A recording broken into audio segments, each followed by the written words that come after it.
গরিব আছে দেখেই ধনী চলে, নাহলে তো আল্লাহর ওয়াদা ছিল লাউলাল ফুকারা লাহালাকাল আগনিয়া আনতুম তুরযাকুনা বিকুরাবাইকুম। আরে মুসা আলাইহিস সালাম জিজ্ঞাসা করছিলেন আল্লাহকে, আল্লাহ আপনি যে আমাকে ভালোবাসেন বুঝবো কি করে? আল্লাহ প্রতি উত্তরে বলছিল, মুসা যদি আলাইহিস সালাম গরিবরা যদি তোমাকে ভালোবাসে তাহলে বুঝবে আমি তোমাকে ভালোবাসি। আজকে তো গরিবদের ভালোবাসা কেউ চায় না, সবাই চায় বড় লোকের ভালোবাসা, হাইফাইদের ভালোবাসা। গরিবের ভালোবাসা কেউ চায় না। ধনীদের যদি বুঝ হইতো তাহলে তো ওরা গরিবদের ডেলি পাও দোয়াইতো, ডাইকা ডাইকা বাড়িতে নিয়ে আদর যত্ন করে খাওয়াইতো, বলতো তোর কারণে আমি পালিত। তো আল্লাহ বলতেছে, আল্লাহ রসুল বলতেছে। হাদিস কেন বলতেন? আল্লাহ তো নিজেই বলতেছে, ফালাম্মা তায়াক্কানতা বিল বাওয়ার ওয়া যানানতা আন্নাকা মিন আহলিন নার মানাহতু ইলাইকা রিদওয়ানি ওয়াল্লাইতু ইলাইকা গফরানি কুলতু লাকা লা তাহজান গফারতু লাকা যুনুবা ওয়াল আওসার ওয়া লিআজলিকা সাম্মাইতু নাফসি আল আজিজুল গফফার। অনুশোচনা আসতে দেরি, মাফ করতে তো দেরি করেন না।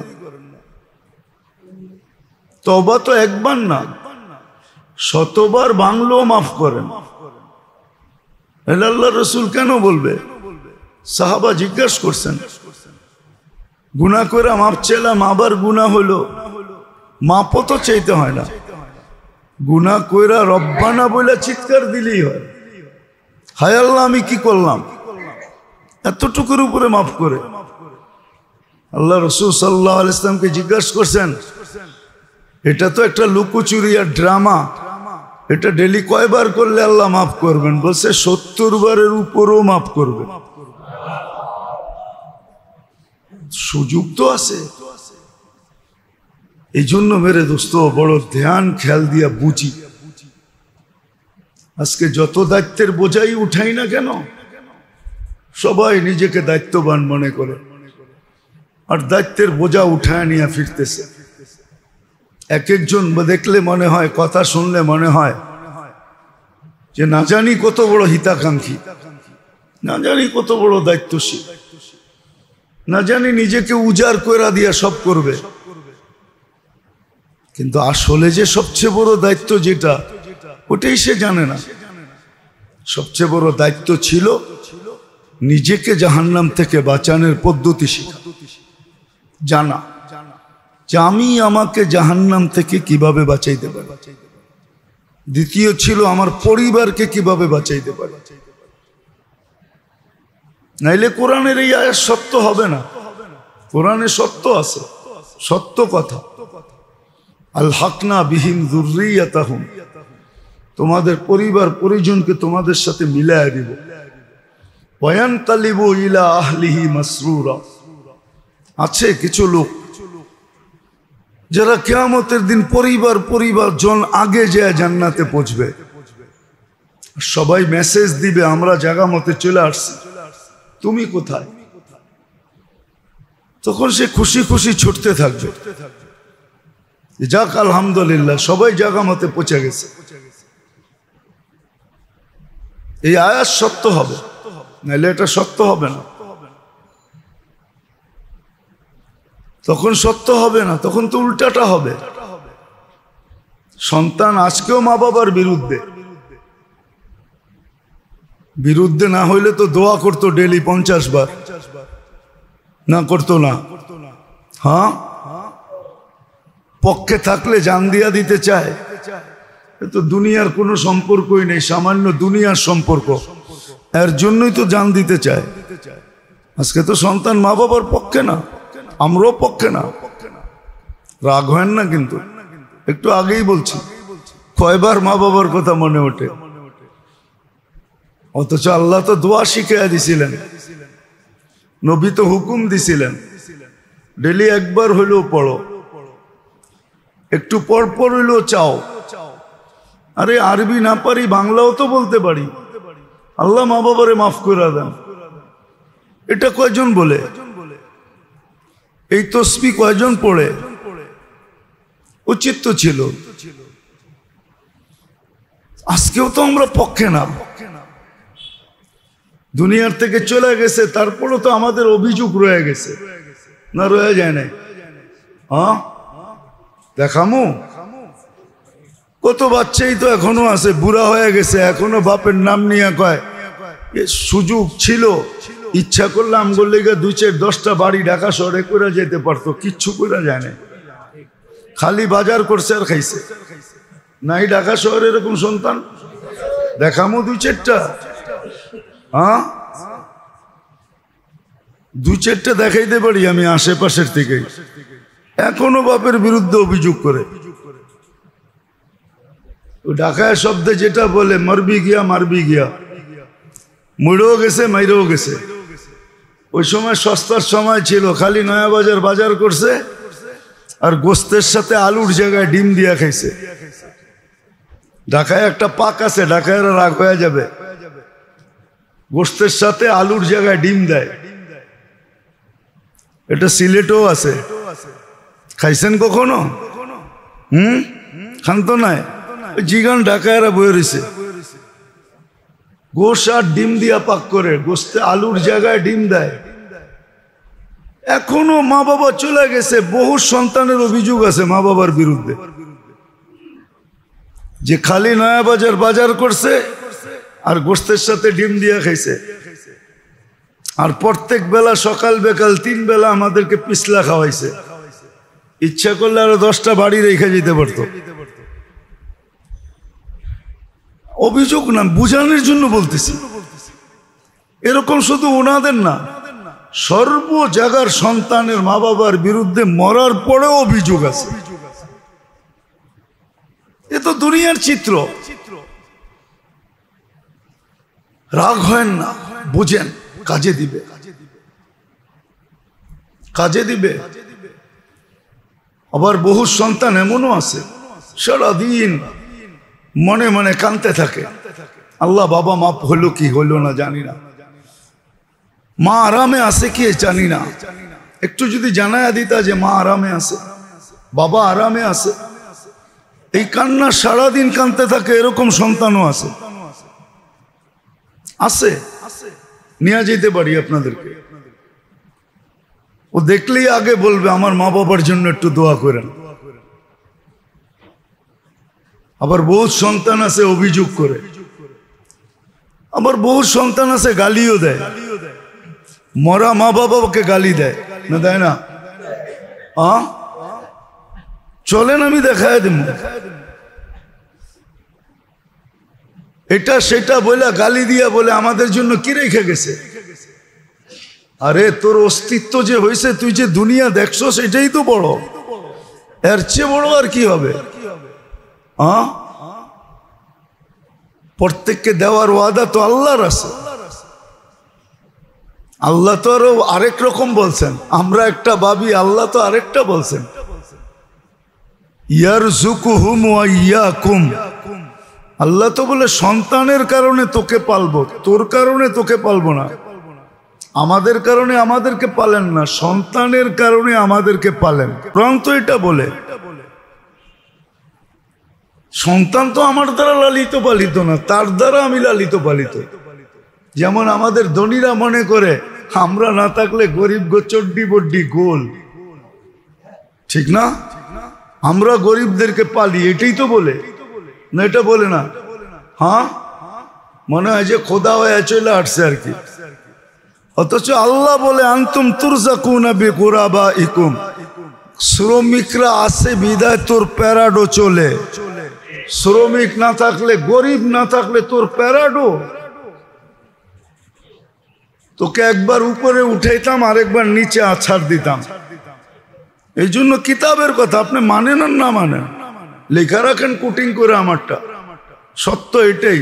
লাউলাল গোরাবা লাহালাকাল আগ্নিয়া, গরিবরা না থাকলে ধনীরা আছে। আমাদের দেশে সম্প্রদায় আছে, হ্যাঁ আছে, কইলে তো আবার ডাক্তাররাও চেতে যাব। 99% ডাক্তার মনে করে আমি সেবা করতেছি, আমরা আসি দিকে এরা সুস্থ। আরে রুগী আছে দেখে তোর বাংলো আছে, রুগী আছে দেখে তোর ফ্ল্যাট তৈরি হইতেছে, রুগী আছে দেখে তুই গাড়ি হাঁকাইতেছ। রুগী যদি না থাকতো তো তুই গাড়ি হাঁকাইতি করতে গা, রিক্সার পয়সা হইতো কিনা সন্দেহ ছিল। কিন্তু ডাক্তারদের কাছে যেয়ে দেখেন বাপ কি নেয়, মনে হয় শেফার ভান্ডারটা ওর হাতে দিয়া দিছে। বাপ কি এক একজনের হাসপাতালে গেলে দেখা যায় চর্বিতে মনে হয় যে বায়া বায়া পড়তেছে, উনি সেবা করতেছে এমন ভাবে ভঙ্গিতে বলে একটু কিছু বলা যায় না, বেশি বোঝান। অথচ ওর বাংলো এই গরিব রুগীদের পয়সা দিয়া, ওর ঠাট বলেন বাট বলেন যা বলেন সবই গরিবের রুগীদের পয়সা দিয়া। এরকম প্রত্যেকটা শ্রেণী এরকম। এরা ভাবে আমরা অন্যের উপরে কি করতেছি, এহসান করতেছি। এরকম না, গরিব আছে দেখেই ধনী চলে, নাহলে তো আল্লাহর ওয়াদা ছিল লাউলাল ফুকারা লাহালাকাল আগনিয়া আনতুম তুরযাকুনা বিকুরাবাইকুম। আরে মুসা আলাইহিস সালাম জিজ্ঞাসা করছিলেন আল্লাহকে, আল্লাহ আপনি যে আমাকে ভালোবাসেন বুঝবো কি করে? আল্লাহ প্রতি উত্তরে বলছিল, মুসা যদি আলাইহিস সালাম গরিবরা যদি তোমাকে ভালোবাসে তাহলে বুঝবে আমি তোমাকে ভালোবাসি। আজকে তো গরিবদের ভালোবাসা কেউ চায় না, সবাই চায় বড় লোকের ভালোবাসা, হাইফাইদের ভালোবাসা। গরিবের ভালোবাসা কেউ চায় না। ধনীদের যদি বুঝ হইতো তাহলে তো ওরা গরিবদের ডেলি পাও দোয়াইতো, ডাইকা ডাইকা বাড়িতে নিয়ে আদর যত্ন করে খাওয়াইতো, বলতো তোর কারণে আমি পালিত। তো আল্লাহ বলতেছে, আল্লাহ রসুল বলতেছে। যাক, যেটা আমি বুঝাইতে চাইতেছি আল্লাহ করুক, বুঝে আসুক। আমাদের দায়িত্ব নিজেকে জাহান্নাম থেকে বাঁচানো শিখা। জলদি শিখেন, নাহলে আমাকে কেউ জাহান্নাম থেকে বাঁচাইতে পারবে না,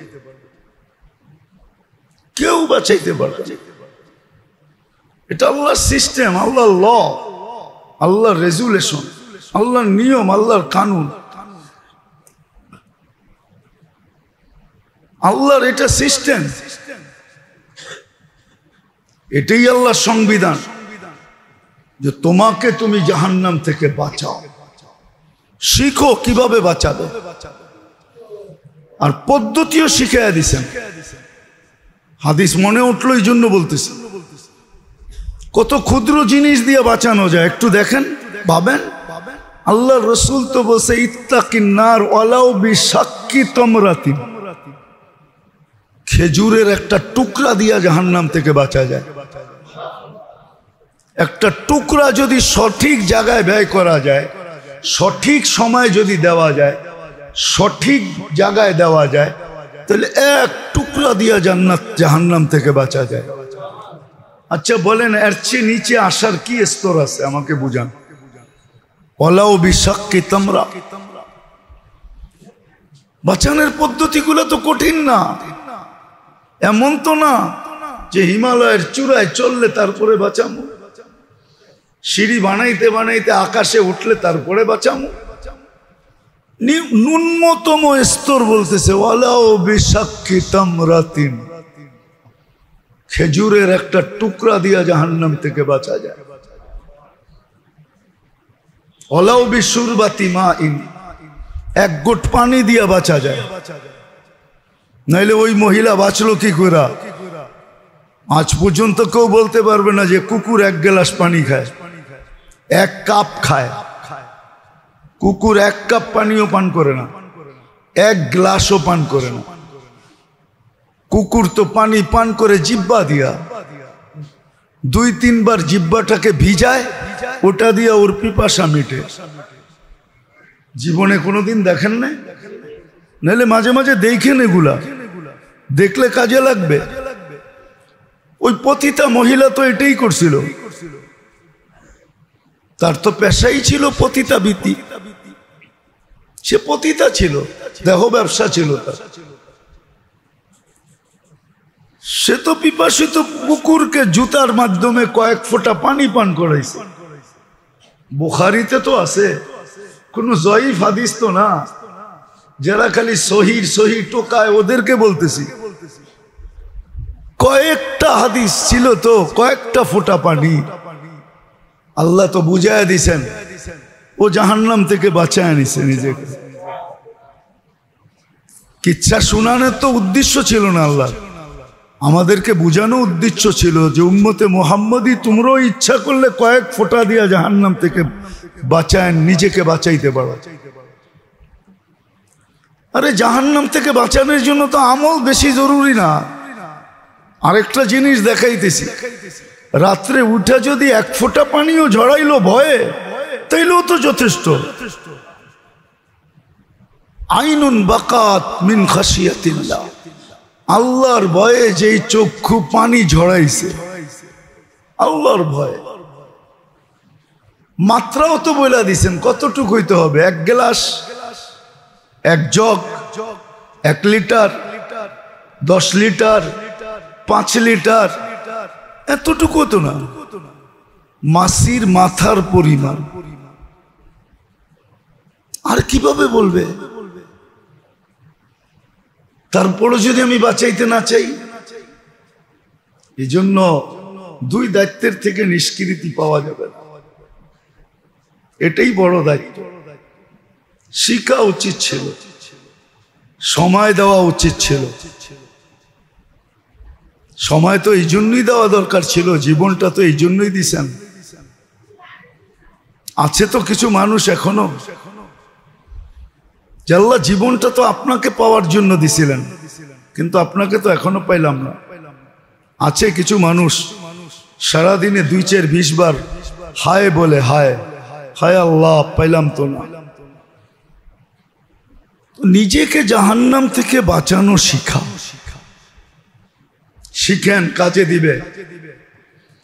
আজকে বিবেকের ধোকায় পড়া থাকলে হবে না, বুদ্ধির ধোকায় পড়া থাকলে হবে না, বিদ্যা বা সামাজিকতার ধোকায় পড়া থাকলে হবে না। এরা নিজেরাই জবাব দিবে একদিন। আজকে তো শয়তান বলে না, কিন্তু কালকে তো বলবে। ইন্নী দাউতুকুম ফাস্তাজাবতুম ফালুমু আনফুসাকুম ফালা তালুমুনি মা আনা বিমুসরিখিকুম ওয়া মা আনতুম বিমুসরিখিয়া। কোরআন তো না, কোরআনের বাহির থেকে বলতেছি। সে তো এটাও বলবে, ইন্নাল্লাহ ওয়াদাকুম ওয়াদাল হক ওয়া ওয়াদতু ফাখলাফতু।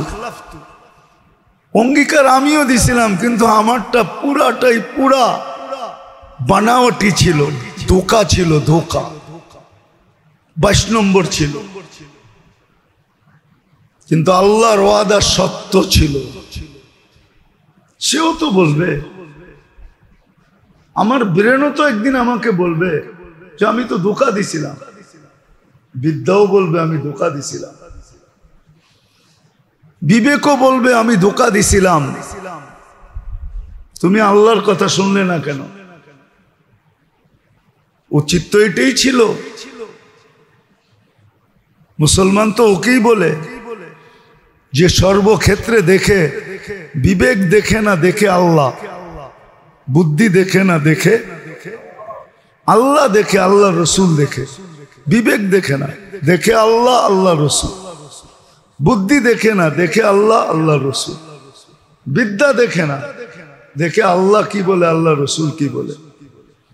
আমাদের বিদ্যাই কি বিদ্যা, যদিও আমরা অনেক গৌরব করি এটা নিয়ে।